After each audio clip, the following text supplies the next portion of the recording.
ছাত্ররা, আমি আগের ক্লাসে অংশীদারি কারবার নিয়ে আলোচনাটা শুরু হয়েছিল। আজকে আমরা অংশীদারি কারবারের পরবর্তী অঙ্ক, বিস্তারিত অঙ্কগুলো নিয়ে আলোচনা করব।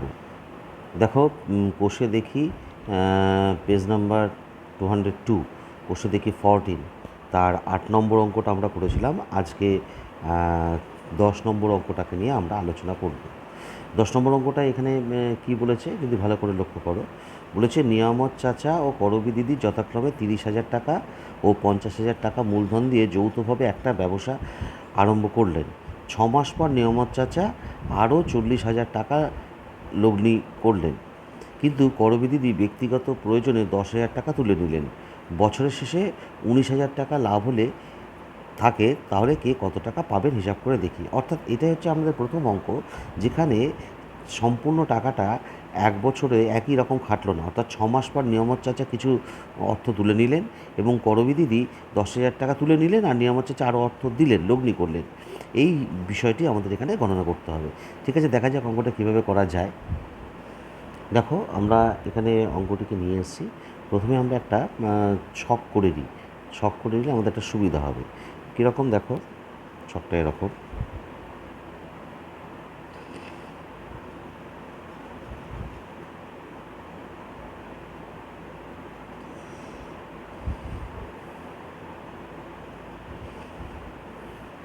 দেখো, আমরা এখানে যে ছকটা করেছি, নিয়ামত চাচা, নিয়ামত এবং করবী লিখেছি। সেখানে দেখো, প্রথম 6 মাসে নিয়ামত চাচা কত টাকা দিয়েছেন না 30,000 টাকা দিয়েছেন। আচ্ছা, এবং করবী দিদির প্রথম 6 মাস 50,000 টাকা মূলধন হিসাবে লগ্নি হয়েছে।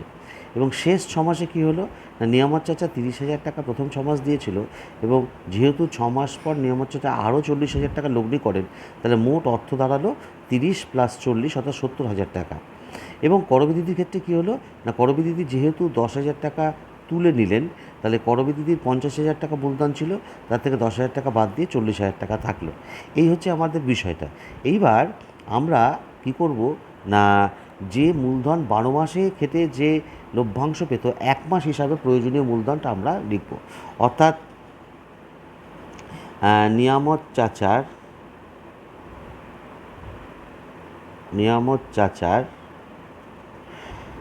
1 মাস হিসাবে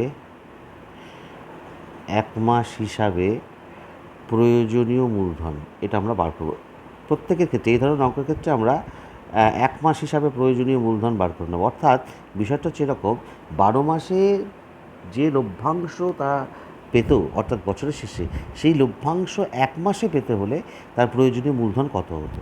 তাহলে দেখো, আমরা এখানে হচ্ছে 30,000 টাকা প্রথমে কেটেছে 6 মাস, তাহলে 30,000 ইন্টু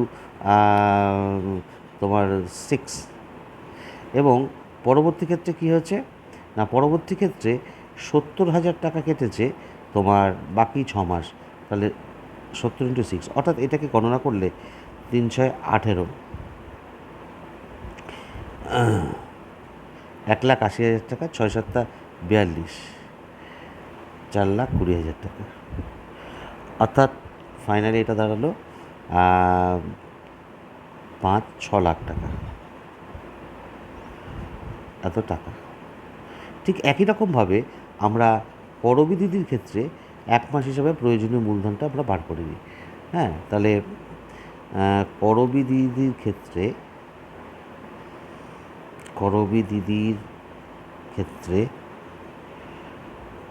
1 মাস হিসাবে প্রয়োজনীয় মূলধন কত হতো, প্রয়োজনীয় মূলধন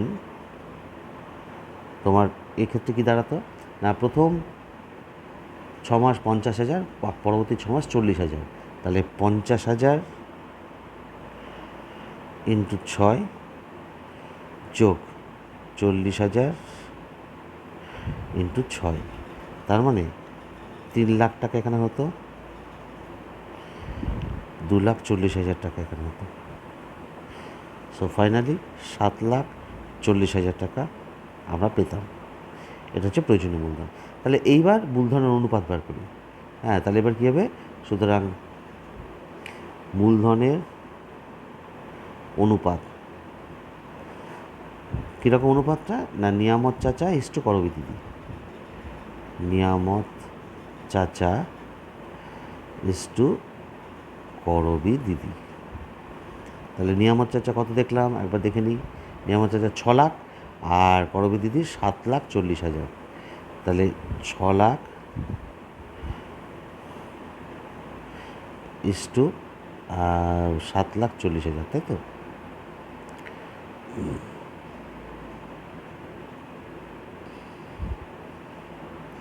ঠিক আছে, this equals to 600 is to 740, তার মানে 60 ইস টু 74, তার মানে 30 ইস টু 37। ঠিক আছে, এইবার আমাদের বছরের শেষে মোট লাভ হয়েছে কত? না, মোট লাভ হয়েছে 19,000 টাকা। তাহলে লিখি বছরের শেষে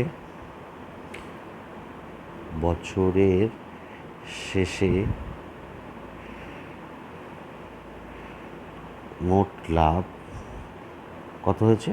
19,000 টাকা। তাহলে সুতরাং নিয়ামত চাচার প্রাপ্ত লভ্যাংশ আমরা গণনা করব। তাহলে হচ্ছে 37 আর 30 যোগ করে 67, অর্থাৎ 19,000 টাকার আমরা ভাগ করব, একটা শূন্য বেশি লিখে ফেলেছি, 30/67। আচ্ছা, এখানে একটা বড় ভুল হয়ে গেছে, সেটা হচ্ছে এটা 7,40,000 হবে না, এটা হবে তোমার 5,00,000। এই যোগটা বড় ভুল হয়ে গেছে। হ্যাঁ, 5,40,000 টাকা। এটাকে আমরা একটু কারেকশান করে নিই করবি দিদির ক্ষেত্রে, এটা আমরা একটা মিস্টেক হয়ে গেছে। তাহলে এইখানে অনুপাতটা হবে 5,40,000, তাহলে এটা হবে 5, এটা হবে 5, তাহলে এটা হবে 27। এটাকে আরেকটু করলে তোমার হচ্ছে 3×10 = 30, 3×9 = 27। হ্যাঁ, তাহলে হচ্ছে 10:9। ঠিক আছে, তাহলে এইখানে যেটা দাঁড়াবে, এইটা আমরা তাহলে কারেকশানটা করে নিই। ওটা একটা 5,00,000-এর জায়গায় 7,40,000 হয়ে গিয়েছিল। তাহলে 10/19, তাহলে আমাদের গণনাটা আবার 19 সহজ চলে আসবে। তাহলে এটা কাটলে তাহলে 10,000 টাকা, এত টাকা। আর করবি দিদির প্রাপ্ত লভ্যাংশ একই রকমভাবে আমরা করব। 19,000 টাকাকে ভাগ করে দেবো 10:9 উপায়ে, তাহলে 9/10 হবে। তার মানে এটা গণনা করলে অ্যাকচুয়ালি 9,000 টাকা আসে, 9,000 টাকা একই রকমভাবে। ঠিক আছে, তাহলে আমাদের এই উত্তরটা হয়ে গেল, বোঝা গেল। এবার দেখো, আমরা কোশ্চেন নাম্বার 12 নিয়ে আলোচনা করব। কি বলেছে না, বছরের প্রথমে অরূপ ও অজয় যথাক্রমে 24,000 টাকা ও 30,000 টাকা দিয়ে যৌথভাবে ব্যবসা শুরু করে, কিন্তু কয়েক মাস পরে অরুণ আরও 12,000 টাকা ওই ব্যবসায় মূলধন দেয়। কয়েক মাস পরে, এখানে কিন্তু মাসটা কিন্তু বলেনি। অরুণ দিয়েছে 12,000 টাকা। শুরুতে কী দিয়েছিল? অরুণ দিয়েছিল 24,000 আর অজয় দিয়েছিল 30,000। বছরের শেষে ওই ব্যবসায় 14,030 টাকা লাভ হলে অরুণ 7,130 টাকা লভ্যাংশ পেলেন। অরুণ কত মাস পরে ব্যবসায় টাকা দিয়েছিলেন নির্ণয় করো। তার মানে এখানে দেখো, আমরা কি করব, অরুণের লভ্যাংশ পেয়েছি এবং অজয়ের লভ্যাংশ পেয়েছি, এবং সেইখানে 1 মাস হিসাবে প্রয়োজনীয় মূলধনের অনুপাতে যেহেতু লভ্যাংশ বন্টন হয়, সেটা আমরা বের করতে পারবো। দেখো, অঙ্কটাকে এইভাবে আমরা করতে থাকি, তাহলে দেখবে যে শেষ থেকে আমরা শুরু করি। বছরের শেষে কী হয়েছে? মোট লাভ হয় 14,030 টাকা। আচ্ছা, এইবার কি হচ্ছে না, অরুণের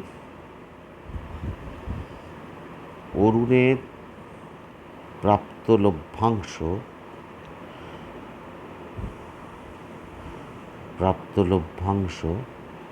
7,130 টাকা। তাহলে অটোমেটিক্যালি আমরা অজয়ের প্রাপ্ত লভ্যাংশ পেয়ে যাব। প্রাপ্ত লভ্যাংশ পেয়ে যাবে। কত হবে? খুব স্বাভাবিক ব্যাপার, 14,030 টাকা থেকে 7,130 টাকা বিয়োগ, তার মানে থাকবে 6,900 টাকা। ঠিক আছে? আচ্ছা, এইবার আমাদের তাহলে লিখব যে সুতরাং এক মাস হিসাবে তাদের প্রয়োজনীয়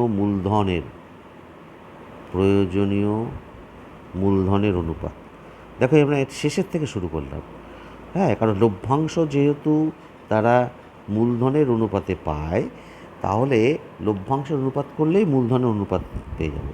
এক মাস কেন? কারণ এখানে আমাদের দেখবে কয়েক মাস পর কিছু টাকা অরুণ আরও দিয়েছিল। আচ্ছা বেশ, সেটা কত হচ্ছে? তাহলে মূলধনের অনুপাত তাহলে এইভাবে করি, প্রথম হচ্ছে অরুণ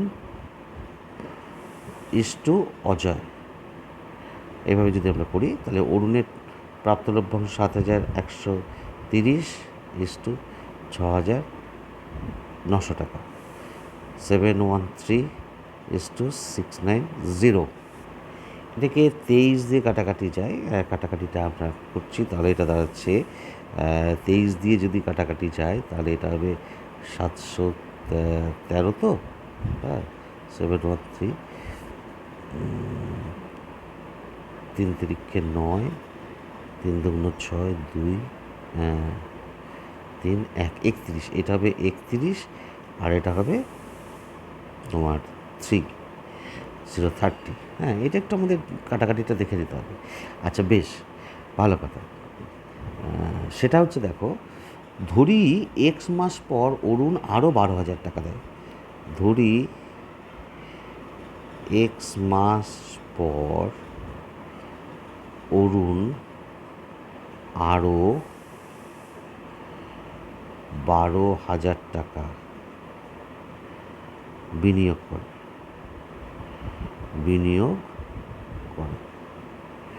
তাহলে এক মাস হিসাবে অরুণের প্রয়োজনীয় মূলধন সেটা আমরা পার করব। ঠিক আছে, এক মাস হিসাবে কত প্রয়োজনীয় মূলধন? দেখো খেয়াল করে আমরা দেখেছি অরুণ প্রথমে 24,000 টাকা দিয়েছে, তাহলে 24,000 টাকা প্রথমে কেটেছে এক্স মাস, এবার বছর তো, তাহলে পড়ে থাকলে কত? 12 - x। পরবর্তী মাসে তার কত? 24,000 টাকার সঙ্গে আরও 12,000 টাকা যোগ হলো, 12,000 টাকা যোগ হলো। এই টাকাটা কেটেছে বাকি মাস, অর্থাৎ 12 - x মাস। এই হচ্ছে বিষয়টা। দেখো 24,000 টাকা প্রথমে এক্স মাস কেটেছে, 24 × x। আচ্ছা, কারণ প্রথম এক্স মাস পর টাকাতে দিয়েছে, তারপরে 12 মাস কেটেছে। হ্যাঁ, 12 মাস যদি কাটে, 12,000 টাকা কেটেছে, তাহলে 12 মাসের মধ্যে বাকি টাকা কত? 12 - x, তাহলে 24,000 সঙ্গে 12,000 যোগ হলো। সো ফাইনালি এটা দাঁড়ালো হচ্ছে এরকম, 24,000 x, আর এটা হচ্ছে 36,000 into 12 minus 36,000 x। So finally 36,000 into 12 minus, তাহলে 8 আর 6 12, 12,000 x। এখান থেকে আমরা যদি ইচ্ছা করি একটা 12,000 কমন নিতেই পারি। হ্যাঁ, কমন নিলে 3 × 36, 36 পড়ে থাকছে, মাইনাস এক্স পড়ে থাকছে। ঠিক আছে? আচ্ছা, এখানে বিষয়টা ওটা দেখো, অজয়ের ক্ষেত্রে এই 30,000 টাকা কিন্তু সে সারা বছর খেটেছে। ঠিক আছে, তাহলে 30,000 × 12, তাহলে এবার লিখি এক মাস হিসাবে অজয়ের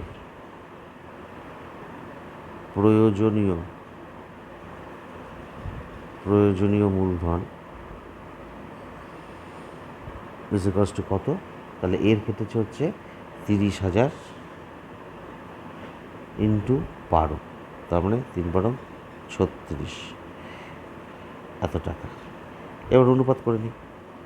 হ্যাঁ, সুতরাং মূলধনের অনুপাত কী দাঁড়াচ্ছে? অরুণ ইস্টু অজয়, এবার অরুণের টাকা কত পেয়েছি আমরা? অরুণের টাকা পেয়েছি 12,000 into 36 minus x is to Ajay হচ্ছে 3,60,000 টাকা। এটাকে 12,000 যদি ক্যান্সেল করি, এটা হবে 36 মাইনাস এক্স, 12,000 দিয়ে ভাগ করছি, তাহলে 12 দিয়ে ভাগ করলে 3 × 36, 1000 মানে হচ্ছে 3টে শূন্য বাদ, তাহলে 30, তাহলে ওকে। আচ্ছা, এইবার যেটা বিষয় যে এই অনুপাতটা আমরা আগে বের করেছি, এই অনুপাতটাই হচ্ছে তোমার এই যে অরুণ আর অজয়ের অনুপাত হচ্ছে 31:30। শর্তানুযায়ী প্রশ্নানুসারে বা শর্তানুযায়ী 36 minus x by 30 is equals to 31/30। This imply 36 minus x, 30 cancel হয়ে গেল, এই 30 ক্যান্সেল হয়ে গেল, তাহলে therefore 36 minus 31 is equals to x, therefore x equals to 5। তার মানে কী দাঁড়ালো? যে অরুণ কত মাস পরে ব্যবসা টাকা দিয়েছিল? 5 মাস পর। সুতরাং অরুণ 5 মাস পর মূলধন 12,000 টাকা দেন। ঠিক আছে, এ পর্যন্ত থাকলো এই অঙ্কটা। হ্যাঁ, এবার দেখো কোশ্চেন নাম্বার 14 বলছে যে দুই বন্ধু যথাক্রমে 40,000 টাকা ও 50,000 টাকা দিয়ে একটি যৌথ ব্যবসা শুরু করে। তাদের মধ্যে একটি চুক্তি হয় যে লাভের 50% নিজেদের মধ্যে সমান ভাগ করে এবং লাভের অবশিষ্টাংশ মূলধন অনুপাতে ভাগ হবে। প্রথম বন্ধুর লভ্যাংশের পরিমাণ যদি দ্বিতীয় বন্ধুর লভ্যাংশ অপেক্ষা 800 টাকা কম হয়, তবে প্রথম বন্ধুর লভ্যাংশের পরিমাণ হিসাব করে লিখি। অর্থাৎ এখানে দেখো কত লাভ বলেনি, প্রথম বন্ধুর লভ্যাংশ দ্বিতীয় বন্ধুর লভ্যাংশের 800 টাকা কম, এইখান থেকে আমরা শুরু করি। আচ্ছা, তবে আমরা একটা লিখে রাখতে পারি যে ধরি প্রথম বন্ধুর লভ্যাংশের পরিমাণ এক্স টাকা ধরে নিয়ে করতে পারি। হ্যাঁ, সেভাবেও কিন্তু করা যেতে পারে। ঠিক আছে, সেভাবে করি। 14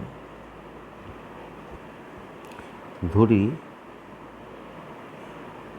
প্রথম বন্ধুর লভ্যাংশের পরিমাণ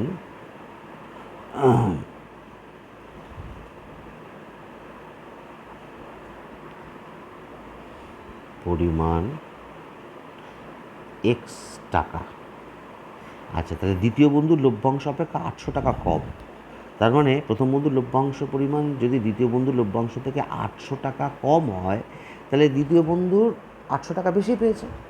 সুতরাং দ্বিতীয়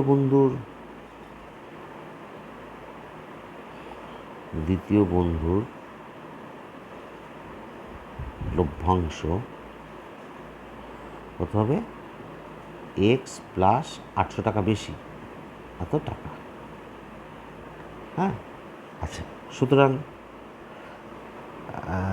লভ্যাংশের অনুপাত বা মূলধন অনুপাত, সুতরাং মূলধনের অনুপাত এভাবেও বলতে পারি, মূলধনের অনুপাত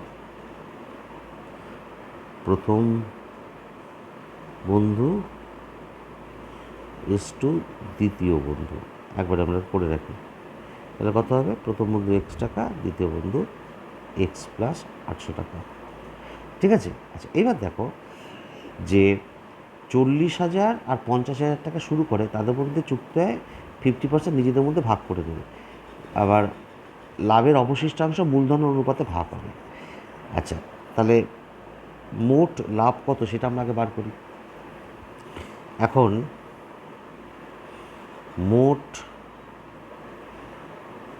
লাভ এক্স টাকা প্রথম বন্ধু, আর দ্বিতীয় বন্ধু হচ্ছে এক্স প্লাস 800, তার মানে 2x প্লাস 800 টাকা।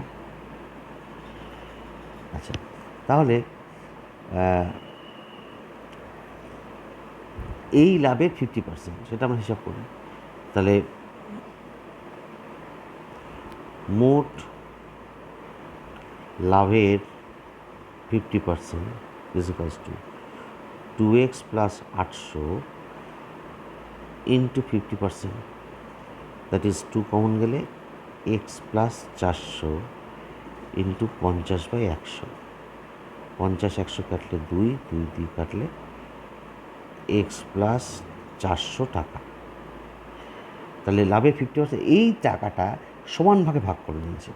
তাহলে হ্যাঁ, তাহলে আমরা বলতে পারি যে আর বাকি টাকাটা কী করেছে, মূলধনের অনুপাত। আচ্ছা, এখন মূলধনের অনুপাত। আচ্ছা, এখানে একটা কাজ করি, এখানে মূলধনের অনুপাত অ্যাকচুয়ালি বলে লিখছি লভ্যাংশের অনুপাত। লভ্যাংশের অনুপাত লেখাটাই বেটার হবে। কেন বলো তো? কারণ মূলধন আমরা এখানে একটা পাবো। হ্যাঁ, এখন মূলধনের অনুপাত কত হচ্ছে না, প্রথম ইস্টু দ্বিতীয়, 40,000 ইস্টু 50,000, দ্যাট ইজ 4:5। সুতরাং প্রথম জনের মূলধনের অনুপাতে প্রাপ্ত লভ্যাংশ, মূলধনের অনুপাতে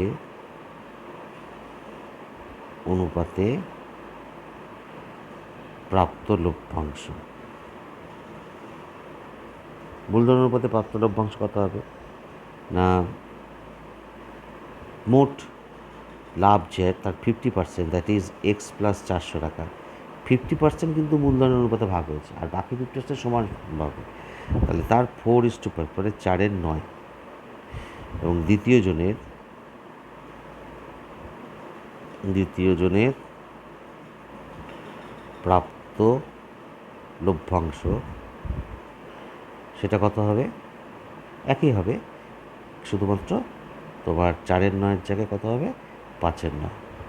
এত টাকা। এবার দেখো 50% সমান ভাগে ভাগ করে নেয়। এখন এক্স প্লাস 400 টাকা দুজনে সমান ভাগে ভাগ করে নিলে প্রত্যেকে পাবে কত টাকা, এক্স প্লাস 400 ভাগ 2 এত টাকা। তাহলে প্রথম বন্ধুর মোট লভ্যাংশ, প্রথম বন্ধুর মোট প্রাপ্ত লভ্যাংশ আগে কত পেয়েছে, দেখো এইটা পেয়েছে 4 ইন্টু এক্স প্লাস 400/9 আর ভাগ করে এক্স প্লাস 400/2 এই টাকাটা পেয়েছে।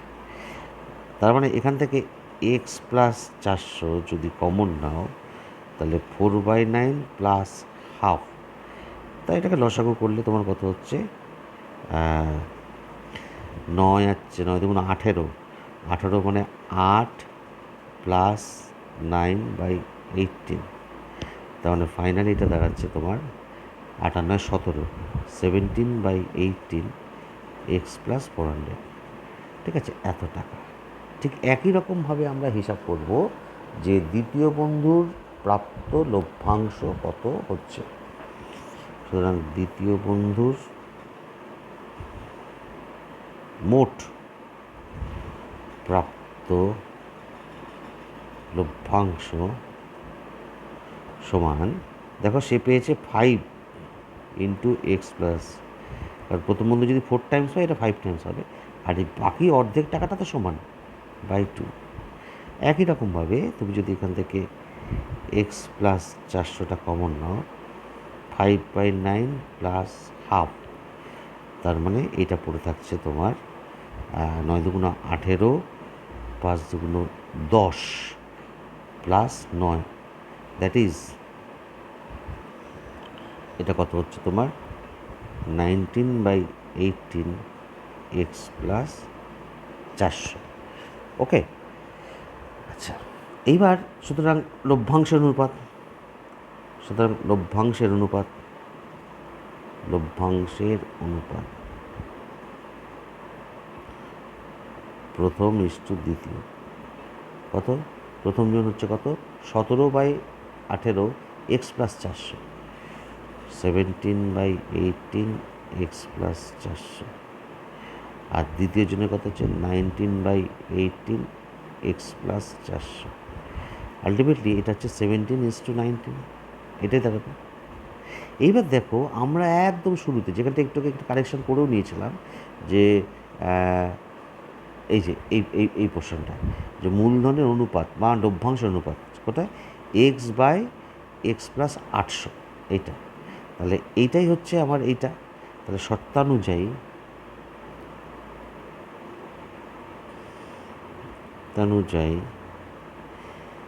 x/x প্লাস 800 17/19, তাহলে 19x is equals two 17x plus 7 8 56, 6 হাত 5, 8 8 8 5 13, 13,600। ঠিক আছে, this equals two 2x is equals two 13,600। Therefore finally x equals two কত হবে? 13,600 ভাগ 2, তার মানে 6 2 12, আর থাকলে 1, 8 2 16, 6,800 টাকা। এটাই হচ্ছে আমার এক্সের ভ্যালু। তো এক্সটা কী ধরেছিলাম? প্রথম বন্ধুর লভ্যাংশ। অতএব নির্ণেয় প্রথম বন্ধুর লভ্যাংশ হচ্ছে 6,800 টাকা। বোঝা গেল? আজ তাহলে এই পর্যন্ত থাক। আমরা পরের দিন অন্য অঙ্কে নিয়ে আসবো। হ্যাঁ, বাকি অঙ্কগুলো তোমরা অভ্যাস করবে, দেখবে যেখানে যে সমস্যা হয়ে গেছে আমরা যখন সরাসরি ক্লাস করবো তখন সেই সমস্যাগুলো নিয়ে আলোচনা করবো। ভালো থেকো, ঠিক আছে?